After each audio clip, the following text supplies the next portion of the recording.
Great. All right, if you would turn to 1 Samuel chapter 17.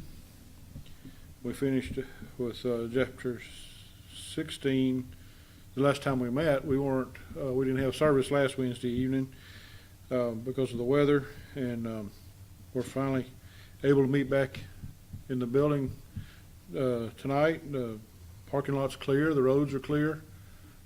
There's still a lot of snow and ice around, but we're able to get here, and we praise the Lord for that.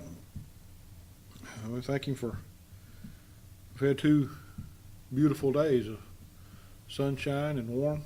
It was warmer yesterday than today, but today still wasn't bad. Which a lot better than it was last week, huh? But anyway, we thank the Lord for that. And we're supposed to have, I guess, at least a week, maybe 2 weeks of good weather. So, yeah. So, that's good to hear. In our study on Israel Wants a King is the title of our study. And we've been looking primarily at King Saul up until the last chapter. David comes into play now. David being the man God has chosen for king now. He's even had Samuel the prophet anoint him as such. Saul doesn't know this apparently yet anyway. And David really hasn't talked about it. I don't know if he doesn't understand what has happened. He's been told, as it appears, from what we've read. But if you remember, David is now not only the chief musician to Saul, because his playing of the harp and his, I don't know, it hasn't mentioned him singing, but you would think David was a psalm writer. You would think he was probably singing along while he played his harp. And so when he would do so, it seemed to soothe the madness of King Saul, the evil spirit that God had put on him would leave him for a time. There is the way it puts it.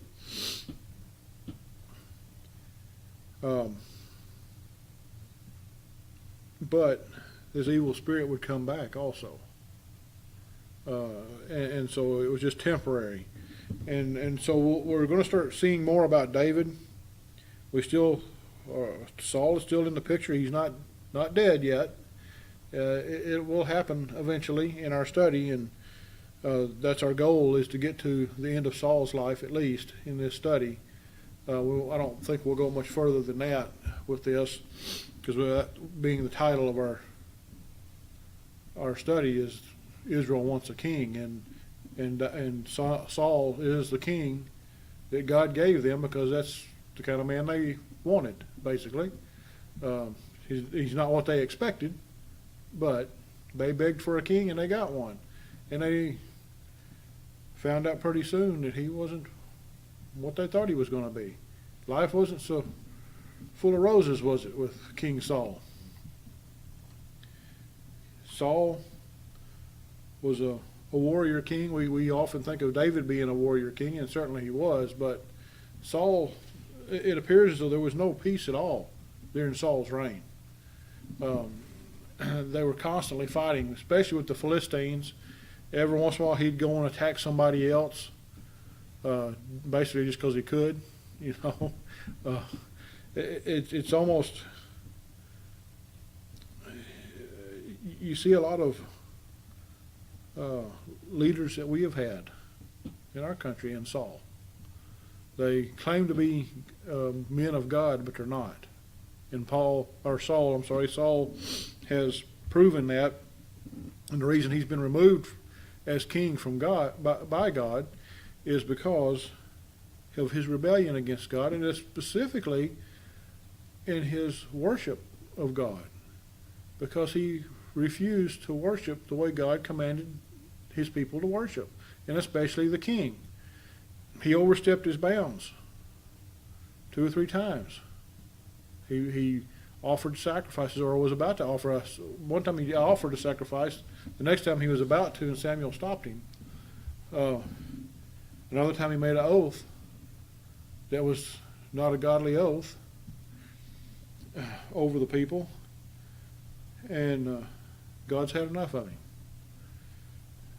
So we're going to start. So we'll start seeing from last chapter till the end of his life a rapid downfall of King Saul. I mean, it comes pretty quickly.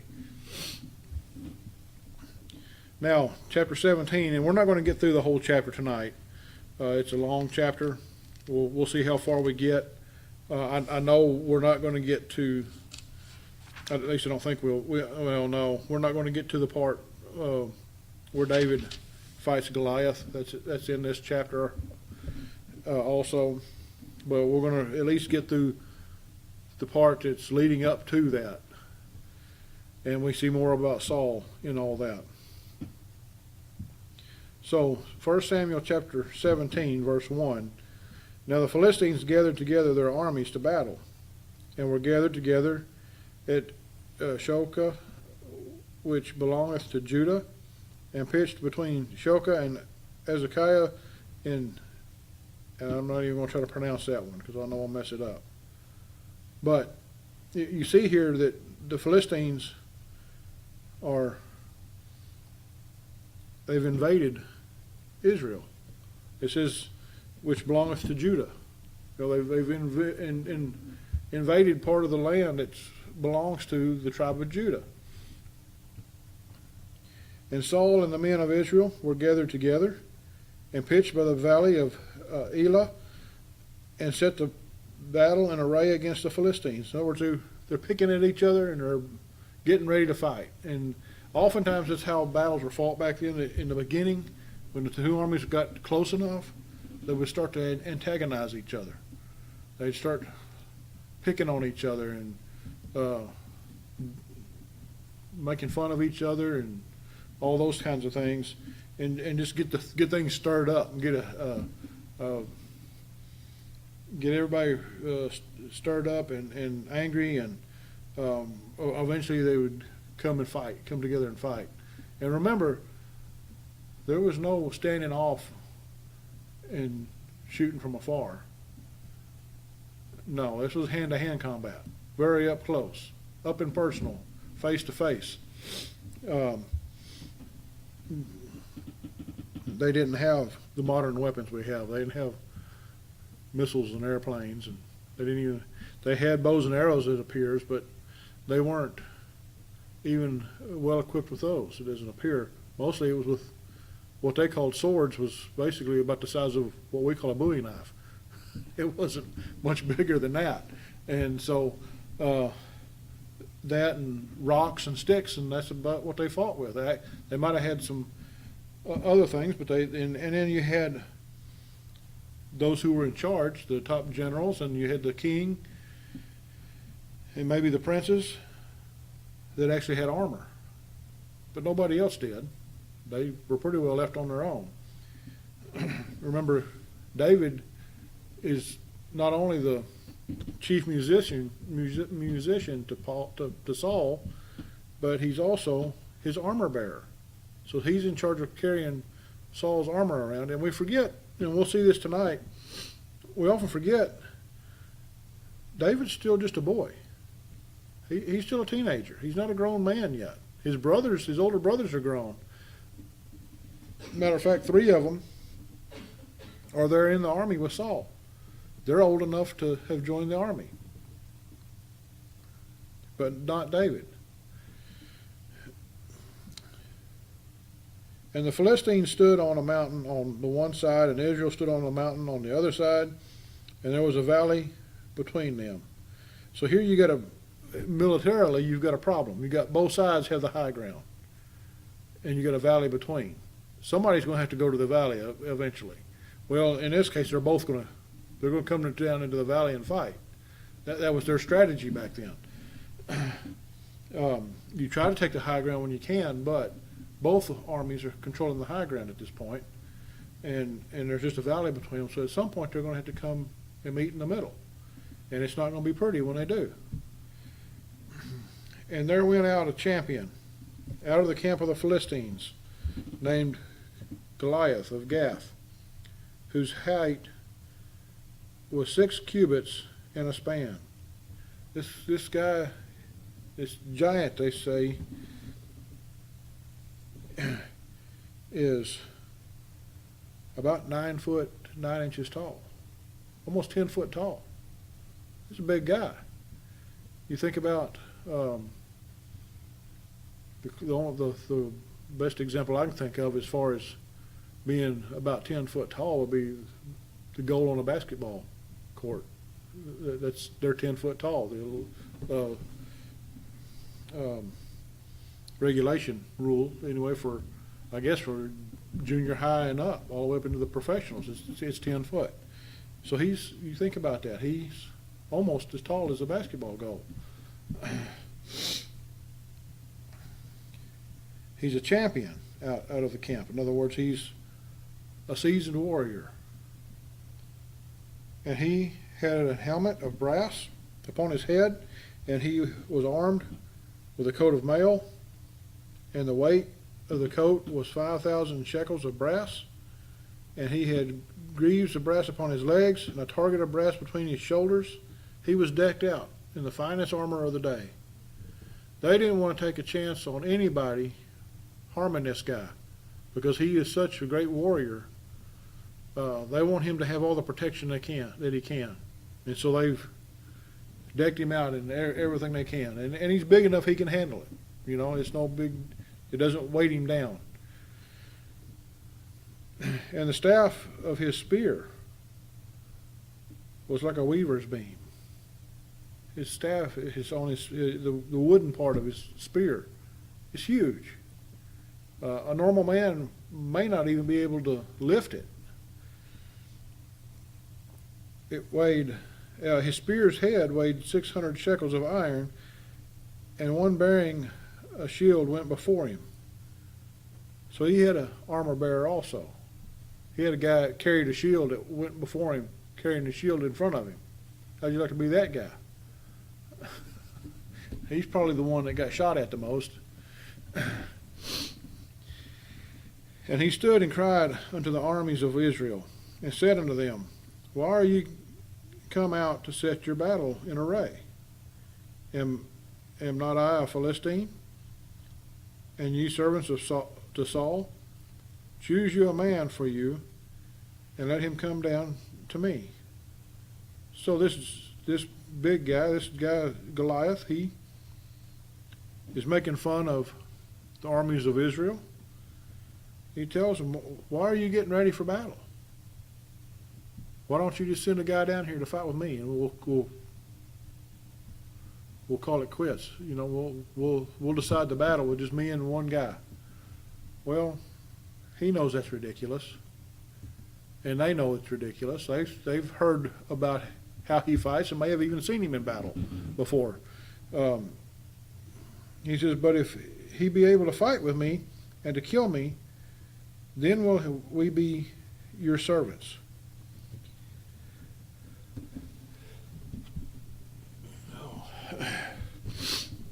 But if I prevail against him and kill him, then shall ye be our servants and serve us. Now what a deal, huh? I mean, you're gonna. Israel doesn't have 5 guys that's as big as this man. Remember, Saul was head and shoulders taller than the rest of the men of Israel. Certainly, they're not going to send their king out there. That would be stupid. But their greatest warriors are not even close to being able to touch this guy. Remember when you was a kid and the bully that was older than you could hold his hand out on your forehead and you couldn't swing and hit him?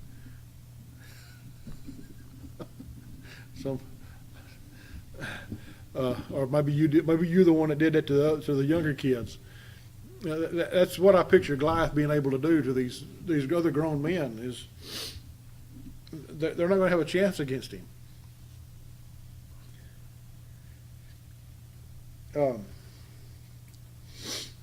But notice, he's doing all this talking now. He's talking big. And he says, and the Philistine said, I defy the armies of Israel this day. Give me a man that we may fight together. When Saul and all Israel heard those words of the Philistine, they were dismayed and greatly afraid. Well, you would think, instead of sending one guy down there, why not send 10 or 20 down there? Surely that many could take him, right? They got the Lord on their side, right? But remember, Saul is not thinking that way, is he? He's not thinking about the Lord. He's thinking from his depraved heart. He's thinking naturally and not spiritually.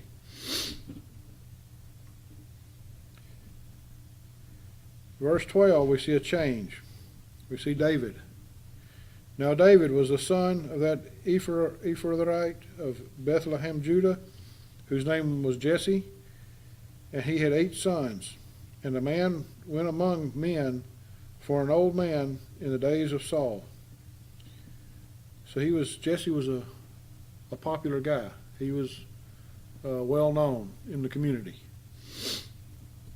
And the 3 eldest sons of Jesse went and followed Saul to the battle. And the names of his 3 sons that went to the battle were Eliab, the firstborn, and next unto him Abinadab, and the third Shammah. And so we see David's 3 oldest brothers, 3 oldest sons of Jesse, are there with Saul and ready to fight the army of the Philistines. And David was the youngest, and the 3 eldest followed Saul. But David went and returned from Saul to feed his father's sheep at Bethlehem. So remember, David, he's supposed to be kind of Saul's right-hand man as far as, not really as an advisor or anything, but as far as the Lord is concerned. Saul recognizes, I think, that David has the Lord with him, and that the Lord seems to have a hand on David anyway, because he uses David to remove the evil spirit at times. But Saul doesn't keep him there at the battle. Well, part of that, I think, is because David is so young. Back then, they wouldn't, a young boy, unless he was carrying water or supplies or something, there's no need for him to be there.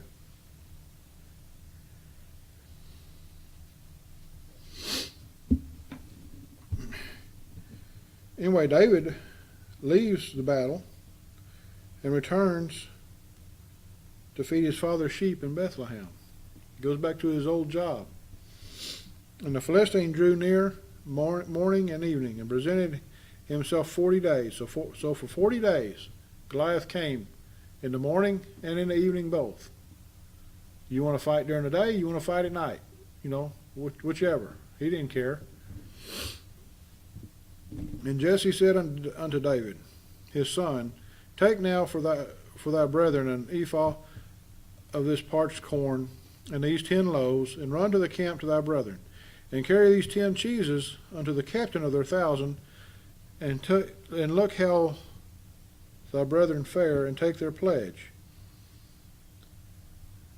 Now Saul and they and all the men of Israel were in the valley of Elah fighting with the Philistines. So the battle has started.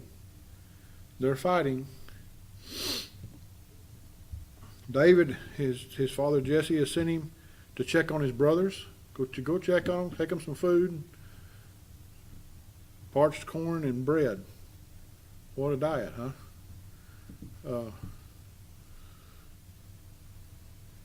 And then he sends 10 cheeses to the rest of the army.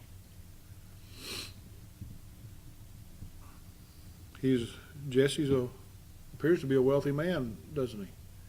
Not only is he well known in the community, but he's got some wealth.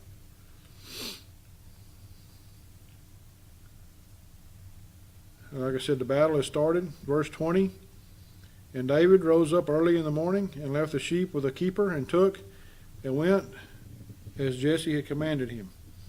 And he came to the trench as the host was going forth to the fight and shouted for the battle. So one of the things they did back then when they fought a battle is they would fight during the day, morning to evening. And then in the evening they stopped, went back to their camps and rested for the night. Then got back up, went back at it again.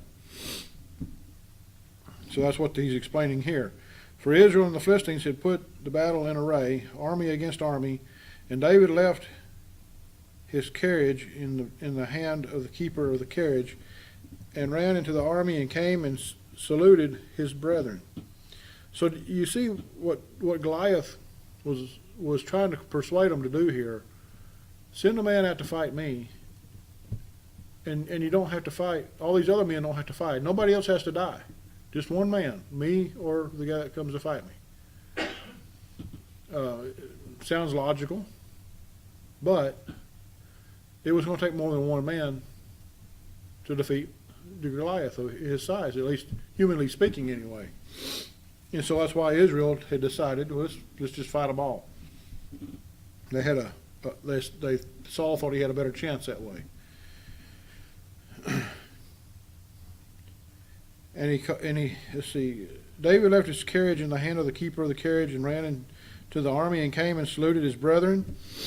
And as he talked with them, behold, there came up the champion, the Philistine of Gath, Goliath by name, out of the armies of the Philistines, and spake according to the same words, and David heard them. So the same thing he said before. Send a man out to fight me, and if he wins, we'll be your slaves. If we win, you'll be our slaves. David hears it for the first time. Now, this is Goliath's morning rendition of this. If you notice back in verse 20, David rose up early in the morning.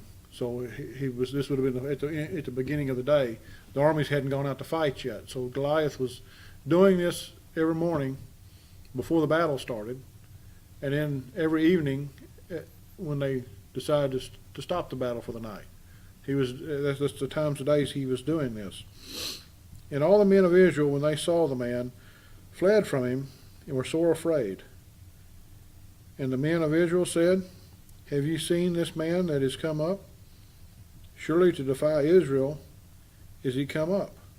And it shall be that the man who killeth him, the king will enrich him in great riches, and will give him his daughter, make his father's house free in Israel. And David spake to the men that stood by him, saying, What shall be done to the man that killeth this Philistine, and taketh away the reproach from Israel? For who is this uncircumcised Philistine, that he should defy the armies of the living God? Now what do we see? The first time that God's mentioned in this. Who's it mentioned by? David, possibly the youngest person there on the scene. We don't know that for sure, but he is certainly a young boy at this time. I say a young boy, a young teenager maybe. He's asked the question, what happens? What does the man get? What's the bounty for killing this Philistine? Calls him an uncircumcised Philistine. It's calls him a dirty name, basically. This guy's not of God. Why are y'all scared of him? He's defying the army of the living God, he says. Well, was Israel the army of God at that point in time? It doesn't appear so, does it? And remember who their leader was, King Saul.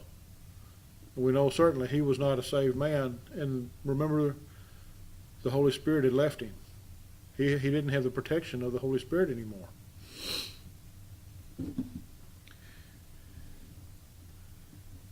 And the people answered him after this manner, saying, So shall it be done to the man that killeth him. So the people told David, this is what happens. The king's going to enrich him with great riches. He's going to be a wealthy man. And on top of that, the king's going to give him his daughter.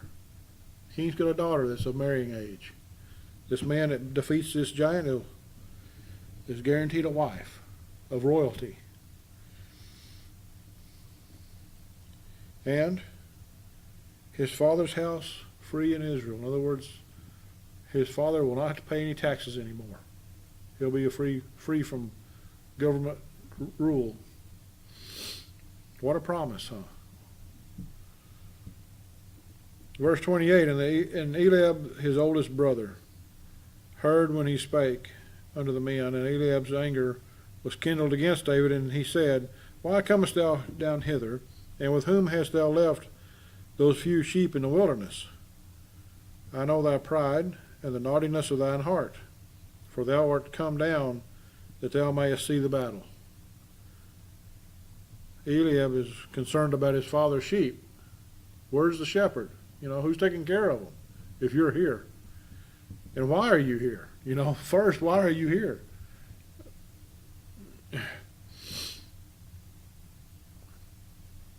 And notice his older brother knows David.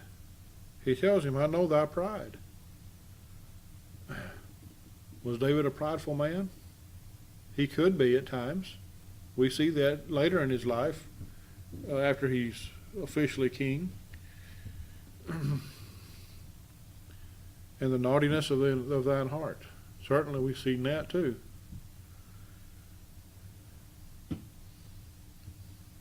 And he says, For thou art come down that thou mightest see the battle. You're just here for the show. That's all you're here for. You can't fight with us because you're too young, so you're just here for the show. And David said, What have I now done? Is there not a cause? And David's like, what did I do to you? This is a little brother on brother rivalry here. And David's like, what did I do? Isn't there a reason for me to be here? Certainly there is. I don't think he knows what it is yet, but he's about to learn later in this chapter why he's there, and his oldest brother will also see why he's there. And he turned from him toward another, and he turned from him toward another, and spake after the same manner. And the people answered him again after the former manner. And when the words were heard which David spake, they rehearsed them before Saul, and he sent for him. And David said to Saul, Let no man's heart fail because of him. Thy servant will go and fight with the Philistine. And Saul said to David, Thou art not able to go against this Philistine to fight with him, for thou art but a youth, and he a man of war from his youth. So David says, Let me go. I'll go fight him. It's pretty bold words, isn't it? I don't know how tall David was, but if he's like the average Jew in his day, average Israelite, he's probably, if he's a boy, he's probably not full grown yet. So he's probably not much over 5 foot tall, 5.5 maybe.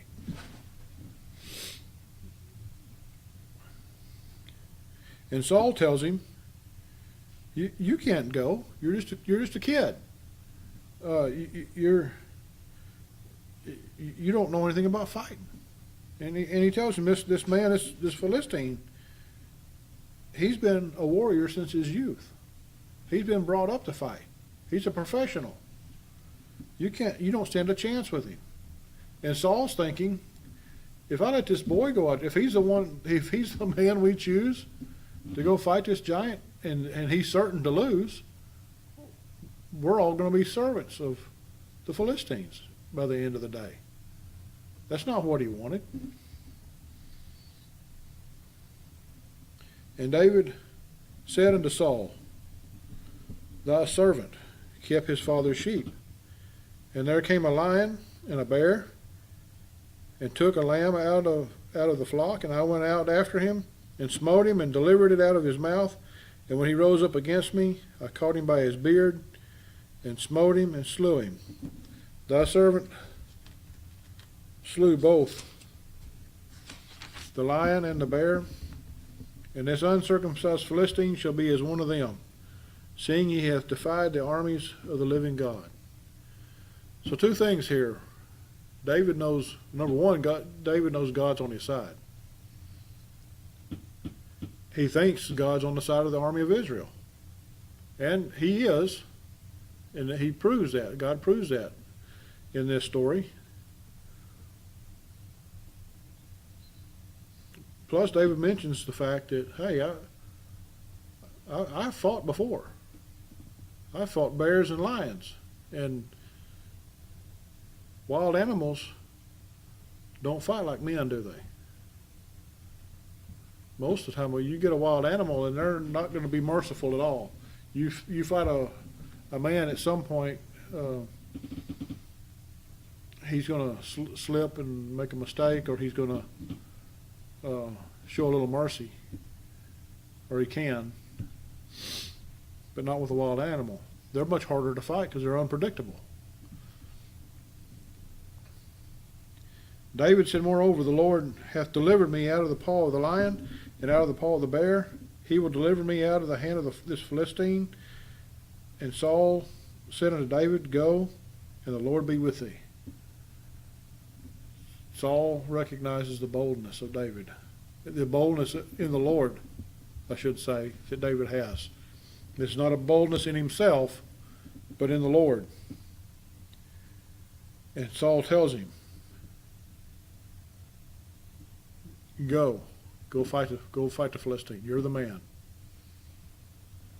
David has proven his faithfulness to the Lord, and has proven that he believes the Lord.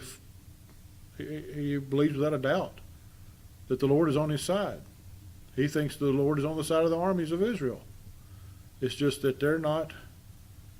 No man in that army is faithful enough to step up as David has. We're going to stop there for tonight. Verse 38 is where we'll pick up next time. And that's when we begin to see Saul prepare David for battle. It's almost comical. I mean, Saul gives David his armor, knowing there's no way David can wear it. David knows God's got a better plan, though, and he does. So we'll